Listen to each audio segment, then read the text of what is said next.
ആണവായുധ ശേഖരം അന്താരാഷ്ട്ര ആണവോർജ ഏജൻസി നിരീക്ഷിക്കണമെന്ന് കേന്ദ്ര പ്രതിരോധ മന്ത്രി രാജ്നാഥ് സിംഗ്. ഉത്തരവാദിത്തമില്ലാത്ത തെമ്മാടി രാജ്യത്തിന്റെ കൈകളിൽ ആണവായുധങ്ങൾ സുരക്ഷിതമാണോ എന്ന് ലോകത്തോട് അദ്ദേഹം ചോദിച്ചു.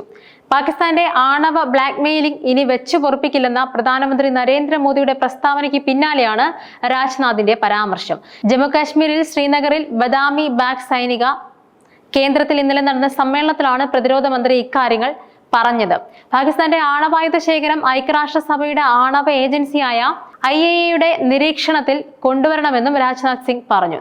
വളരെ വ്യക്തമായി ഇക്കാര്യം പറയാൻ ആഗ്രഹിക്കുന്നുവെന്നും ലോകത്തോട് ഈ ചോദ്യം ഉന്നയിക്കാൻ ആഗ്രഹിച്ചുവെന്നും തെമ്മാടിയും ഉത്തരവാദിത്തമില്ലാത്തതുമായ രാജ്യത്തിന്റെ കൈകളിൽ ആണവായുധങ്ങൾ സുരക്ഷിതമാണോ, ഇന്ത്യക്കെതിരെ ആണവ ആക്രമണങ്ങൾ നടത്തുമെന്നും പലതവണ നിരുത്തരവാദപരമായി പാകിസ്ഥാൻ ഭീഷണിപ്പെടുത്തിയതായും ലോകം മുഴുവൻ കണ്ടിട്ടുണ്ട്. പാകിസ്ഥാന്റെ ആണവ ഭീഷണി പോലും ഗൗനിച്ചിട്ടില്ല എന്ന വസ്തുതയിലൂടെ ഭീകരതയ്ക്കെതിരായ ഇന്ത്യയുടെ പ്രതിജ്ഞ എത്ര ശക്തമാണെന്ന് മനസ്സിലാക്കാമെന്നും രാജ്നാഥ് സിംഗ് പറഞ്ഞു.